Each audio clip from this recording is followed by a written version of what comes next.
Salut la belle gang de la société Alpha. Bon mercredi matin, je suis avec vous pour qu'on parle d'un sujet qui, je crois, va garder l'attention de plusieurs personnes, puisque c'est un fléau, cette affaire-là, de se perdre dans le fer depuis des années. Et si tu te reconnais là-dedans, je t'invite à rester avec moi.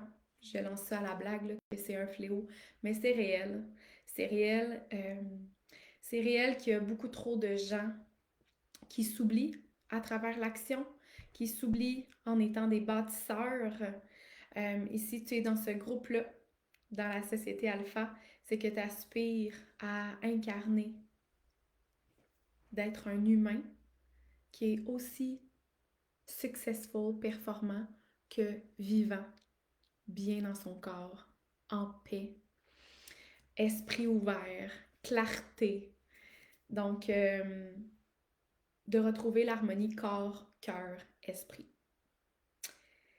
Et donc, je suis avec vous ce matin pour qu'on puisse parler, le titre le dit, euh, comment retrouver l'harmonie entre l'être et le faire.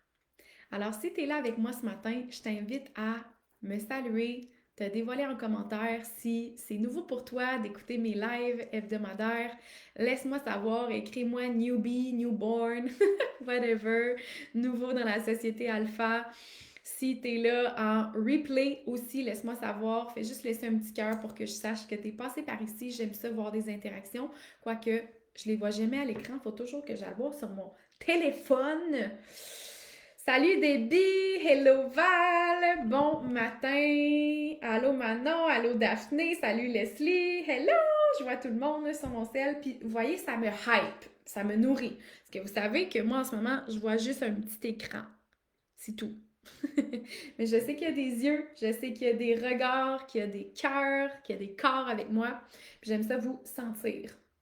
Donc, si cette thématique-là te parle, reste avec moi. Si tu penses automatiquement à quelqu'un qui devrait entendre ce message, qui devrait être présent sur le live ou l'écouter en rediffusion, partage-le à une amie ce matin pour partager le message, partager la bonne nouvelle. Donc, merci de me saluer. J'adore vous lire. J'adore, j'adore, j'adore. Génial. Donc, par où commencer? Mon Dieu. Donc, pour retrouver, en fait, le comment. Le comment retrouver l'harmonie entre le faire et l'être. Je vais te parler de mon histoire à moi, OK? C'est rare que j'en parle, puis je devrais en parler plus souvent, mais j'ai toujours peur de me répéter parce que mes clientes et mes clients qui sont là depuis 4-5 ans l'ont entendu si souvent, cette histoire. Mais pas toi qui es nouveau sur le groupe. Donc, il y a 8 ans de ça, j'ai été allongée sur mon sofa. J'habitais chez mes parents, encore à ce jour. Ouais. J'étais allongée sur mon sofa, sur la morphine, parce que j'avais un zona extrêmement douloureux. Un zona qui s'était installé au niveau de ma peau, là, mais localisé au niveau des vertèbres C1, C2, C3, C4, bref, toute la nuque. Complètement. Ah, ça brûlait, je me rappelle, comme si c'était hier, ça brûlait comme du feu. J'étais incapable de tourner la tête, j'étais figée. Mon corps m'a arrêté. Mon corps me dit là, c'est assez le mouvement. C'est assez la pression aussi sur tes épaules, dans ton cou, dans ta nuque, dans ton dos. On va te stopper ça, ma belle, pour que tu t'assoies, que tu réfléchisses, que tu respires, que tu choisisses peut-être de vivre autrement. La vie m'avait lancé plusieurs autres signaux avant. Elle m'avait envoyé des signaux de relation vraiment malsaines pour moi. Elle m'avait envoyé des signaux d'anxiété, dépression chronique. C'est comme si mon énergie était tellement tout le temps up, down, up, down, up, down. J'appelle ça de la dépression chronique. Elle m'avait envoyé aussi voyons, la maladie auto-immune. Mononucléose. La mononucléose, à l'âge de 20 ou 21. Bref, tout ça n'apparaît pas de nulle part. OK? Au moment où est-ce que j'ai subi tout ça, je le subissais réellement parce que je n'étais pas consciente que c'était un indice pour mon évolution. Mais je subissais. Je subissais pourquoi? Parce que j'étais l'esclave de mon propre cerveau, de mon propre corps. Je subissais ma vie. Je pensais que j'étais super en maîtrise de ma vie, mais non, j'étais dans le contrôle. J'étais dans le contrôle de tout, de mes relations, de mes actions, de mes projets, de mes émotions. Je réprimais mes émotions et je réprimais mon stress. Ben non, je suis pas stressée, moi. Ben non, je suis pas stressée, moi. Alors qu'à l'intérieur de moi, ça criait: occupe-toi de moi. Occupe-toi de toi. Ça criait depuis des années, mais j'étais tellement perdue dans le faire, dans l'action, dans le travail, plus les études, plus les amis, plus le cercle social, plus tout. OK? Le tourbillon, le chaos d'activités tout le temps, sans cesse, matin, midi, soir, je me couchais, je m'évanouissais, genre. C'était non-stop comme ça. Et aujourd'hui, je suis capable d'en prendre conscience avec le recul. Mais à ce moment-là, je pensais que c'était rien. À ce moment-là, je pensais que c'était une vie normale. À ce moment-là, je pensais que tout le monde vivait sa vie comme ça, puis c'est comme ça qu'on faisait pour être heureux.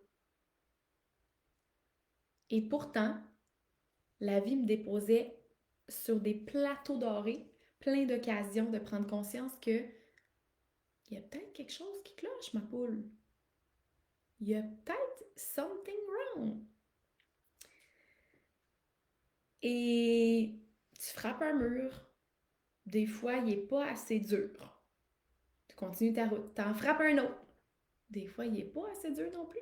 Puis tu en frappes un autre. Puis celui-là, des fois, tu te dis, bon, ben c'est le troisième, elle commence à être un peu tanné. Moi, peut-être que je devrais me poser des questions. Et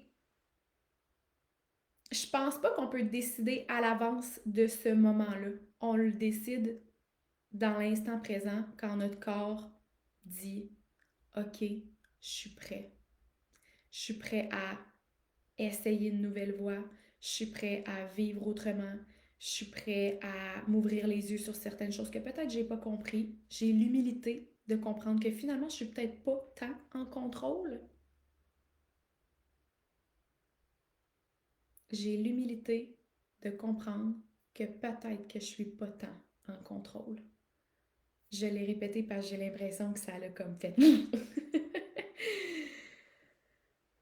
J'ai l'humilité de comprendre que peut-être je suis pas tant en contrôle que ça dans ma vie. Et ce jour-là, qui était mon troisième mur, je vous dirais, quand j'étais assise sur le sofa chez mes parents, j'étais déjà dans une relation amoureuse. On s'apprêtait à déménager ensemble. Puis cet homme-là m'avait parlé de sa mère qui formait des thérapeutes, puis de son approche qui était comme curieuse. Moi, je regardais ça avec l'incompréhension, un scepticisme aigu. Puis j'étais comme, tu sais quoi, tu m'en as parlé? J'étais réticente à l'idée, mais là, je me réouvre à l'idée. Je suis curieuse, je vais aller voir. On peut-tu faire un essai d'un soir, quelque chose du genre? Puis j'étais allée et j'ai expérimenté la première séance de respiration de toute ma vie à cette époque-là. Je m'étais jamais arrêtée pour respirer. Je m'étais jamais arrêtée pour prendre conscience de qu'est-ce qui se passait dans mon monde intérieur, dans mon corps. La méditation, c'était pas pour moi, ben trop lent, ben trop, ça sert à rien, c'est long, c'est plate, je perds mon temps, je suis pas efficace, je suis pas productive pendant ce temps-là, no way que je vais m'asseoir puis respirer avec moi-même. Et bref, finalement, je me suis dit, bon, ben, ils doivent bien avoir des bonnes raisons, ces gens-là, de faire ça. Je vais, je vais pousser ma zone d'inconfort un petit peu plus loin, là, puis je vais aller expérimenter ça. Et c'est ce soir-là que tout s'est éclairé pour moi. Tout s'est éclairé pour moi à temps. C'était un côté sombre qui s'est éclairé pour moi, du sens que quand je me suis assise et que j'ai respiré avec moi-même, je me suis dit, oh my God, que c'est inconfortable. Oh my God, que c'est long. Oh my God, que c'est plate! Puis là, j'entendais mon discours. La prof était là. Inspire, expire, relâche ton corps, détends ton corps, ta ta ta, tout. Puis je me rappelle, j'étais assis en indien avec genre 30 autres humains qui étaient toutes pas à leur premier cours, qui j'étais la seule comme qui était en essai. Tout le monde était inscrit dans cette cohorte-là puis faisait le cours. Fait que c'était pas leur première séance.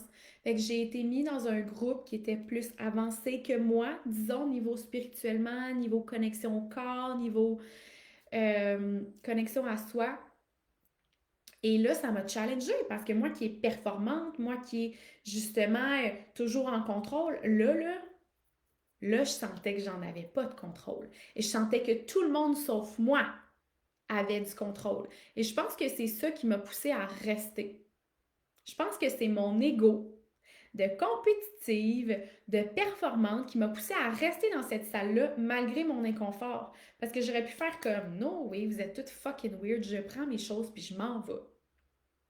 Ça aurait été comme ça, niveau d'ego. Moi, j'étais dans mon ego, mais je suis comme descendue d'un cran. J'ai eu assez de courage pour rester là, assez d'humilité pour comprendre que je suis pas la reine du bon Dieu, OK? Je sais pas si ça se dit, mais je suis pas... Il y a quelque chose que je dois apprendre ici. Il y avait comme une petite voix à l'intérieur de moi, malgré la grande force de mon ego dans le contrôle. Il y avait une petite voix subtile à l'intérieur de moi. Subtile, parce que je savais pas c'était quoi écouter son intuition à ce moment-là. Il y avait une voix subtile qui me disait « Reste. Reste même si tu comprends pas. Reste même si tu sais pas ce qui se passe en ce moment. Reste même si tu as envie de fuir. Reste même si tu es vraiment inconfortable. Reste. Tu vas voir. Tu vas comprendre plus tard. » C'était la petite voix subtile. Aujourd'hui, je l'entends. À ce moment-là, était venue m'effleurer l'esprit pour que je reste là. Mais bref, ça pour dire que je suis restée. Et là, je me rappelle, j'avais un œil ouvert comme ça. Puis là, je regardais autour de moi. Puis j'étais comme... Puis la prof, elle me disait, ferme tes yeux. Reste avec toi. Puis moi, j'étais là. Qu'est-ce qui se passe? J'étais apeurée de me connecter avec mon corps. J'étais apeurée de me ressentir. J'étais apeurée d'être. Juste être. Parce que je suis qui, moi, dans mon être?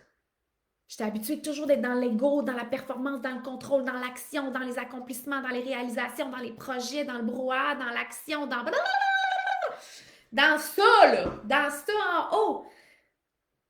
Mais je suis qui, moi, quand je descends? Là, dans mon corps. Je suis qui? Je sens que le vide. Ou je sens un trop-plein, je sens de l'anxiété, je sens oh my God, je sens mes pensées qui tournent, je sens que ah, c'est quoi ça, c'est inconfortable. Est-ce que vous vous reconnaissez un petit peu dans ce que je vous dis? Là, je pars dans mes histoires. Est-ce que ça vous parle, ce que je vous dis? Est-ce que ça résonne avec vous? Je veux des oui dans dans la boîte commentaires. Salut M! Bon matin!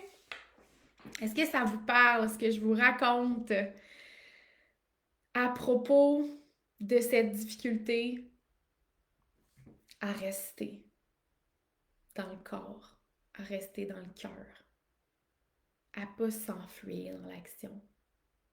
La sentez-vous cette résistance-là des fois à l'intérieur de vous à juste être? complètement. Oui, oui, oui. Voyez-vous à quel point vous n'êtes pas seul? Voyez-vous à quel point c'est pas juste difficile pour toi? C'est difficile pour tellement de gens, puis c'est pour ça que j'ai commencé avec. C'est un fucking fléau. C'est vraiment un fléau, les gens qui se perdent dans le faire. Puis au lieu d'aller dans une capsule éducative, puis de vous donner des trucs, ce matin, j'avais surtout envie de vous inspirer avec mon histoire qui a commencé par là, il y a 8 ans. Qui a commencé par cette prise de conscience que j'avais donc bien de la difficulté à rester avec moi, puis à me ressentir, puis à connecter avec cette peur profonde de me connecter avec mes émotions, de me connecter avec mes sensations. Parce que quand on est toujours dans l'action, généralement, ceux qui se pitchent dans l'action, c'est pour fuir certaines sensations. C'est pour fuir quelque chose qu'on devrait s'occuper, mais peut-être qu'on ne sait pas comment. Ça fait que on ferme la porte, puis on continue à l'extérieur. Mais pendant ce temps-là, là, la porte est fermée, puis elle pousse parce que ta sensation, tant que tu t'en occupes pas, quand je te parle de sensation, ça peut être de la peine, ça peut être un deuil, ça peut être une relation qui ne te convient plus, ça peut être de l'impulsivité, de la colère, ça peut être de l'anxiété, ça peut être ta tête qui spinne tout le temps puis tu trouves ça lourd, ça peut être plein de choses, mais imagine que c'est derrière ça, c'est une muraille devant ton cœur, et là, ton cœur, lui, il veut juste être libre. Tes émotions, là, une fois que tu t'en occupes, elles font leur chemin puis elles laissent place à plus de paix pour toi, plus de sérénité, plus de douceur, plus de clarté d'esprit,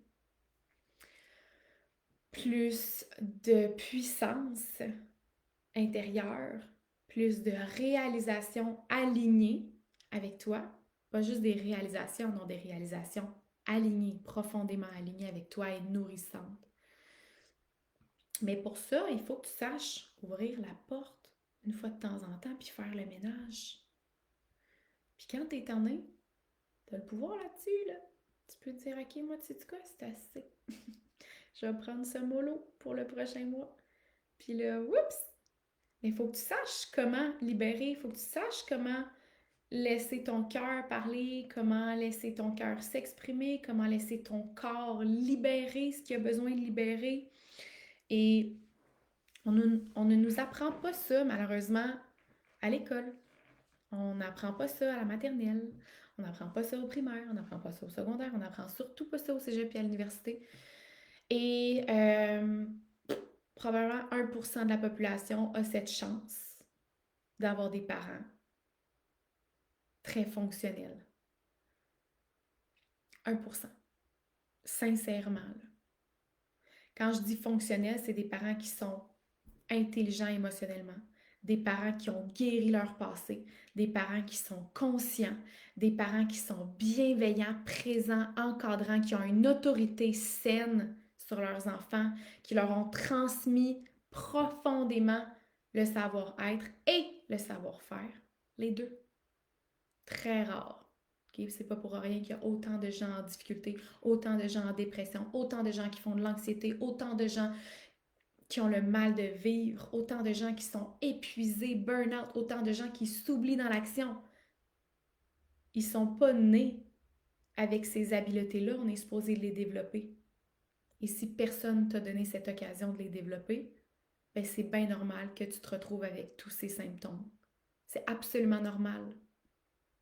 Maintenant, une fois adulte, c'est ta responsabilité de rattraper ce travail-là, si on peut dire, de rattraper le chemin que tu as manqué, pas par ta faute. C'était pas de ta responsabilité d'apprendre ça quand tu étais petit. Tu n'en avais pas conscience.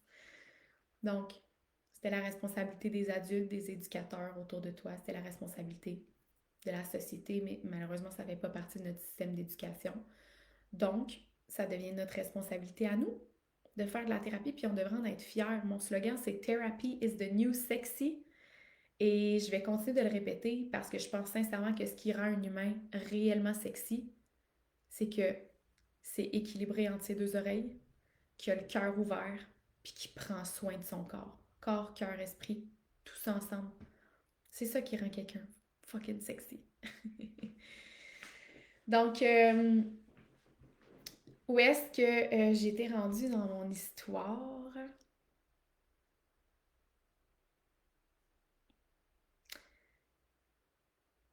Quand j'étais dans la salle avec tout le monde, puis je regardais le monde, puis j'ai trouvé donc weird, puis j'ai trouvé donc gossant, eux autres, d'être capables de se connecter avec leur corps, puis pas moi. Puis c'est ça qui m'a poussée à, justement, creuser. C'est là que j'ai accepté le défi à l'intérieur de moi. C'est là que je me suis dit, you know what? T'es incapable en ce moment, and it's okay. T'es pas assez moumoune pour quitter cette porte. You're stronger than that.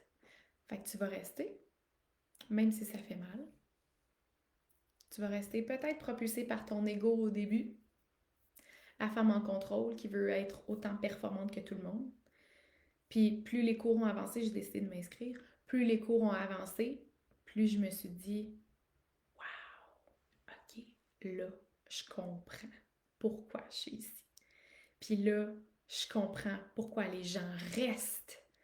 Parce que plus tu restes, plus tu accueilles qui tu es, plus tu libères ce que tu as besoin de libérer, mieux tu te sens, plus tu as envie de te reconnecter avec toi, parce que là, tu trouves tes réponses, tu trouves plus de paix, tu trouves plus de légèreté, tu libères du stress sur tes épaules, parce que là, c'est pas juste de la respiration. Moi, je suis restée 7 ans finalement à cette école-là. Donc, j'ai fait la formation au complet pour devenir thérapeute. On avait eu comme un 3 ans sur nous, 3 ans de travail thérapeutique sur nous. Puis les 4 autres années, ouais, c'est ça, 4 autres années, c'est de la pratique, des stages, puis tout ça. Fait que 7 ans en tout et partout avec la COVID, là, de, de révision sur moi, d'introspection, de libération émotionnelle. Je te parle pas juste de compréhension, là, de psychologie, du comportement, là. Je te parle de libération dans ton corps, somatique, là. Je te parle de mémoire émotionnelle. On va beaucoup plus profond que juste la compréhension de comment ton cerveau fonctionne, là. C'est vraiment plus deep que ça. C'est la science du docteur Alexander Lowen que j'ai étudié pendant toutes ces années-là. Puis c'est ce que j'applique aujourd'hui avec mes clients. Je vais jumeler psychologie du comportement avec la spiritualité, avec la science du docteur Alexander Lowen. Donc, je leur fais faire des techniques de respiration, des techniques de bioénergie.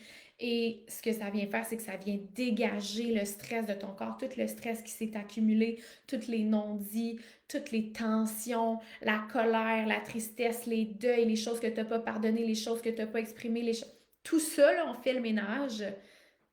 Et ton corps détient tous les codes. Ton corps détient toutes les mémoires de ce qui s'est passé depuis le jour zéro. Et le jour zéro, là, il commence avant ta sortie du vagin de ta mère. Boum! Il commence pas à ta naissance. Il commence pas à 3 ans non plus. Il commence à ta conception. À partir du moment où est-ce que tu es un être de chair, OK? Puis à un moment donné, tu es un être déjà de sensation dans le ventre de ta mère. Et tu ressens. Et tu absorbes.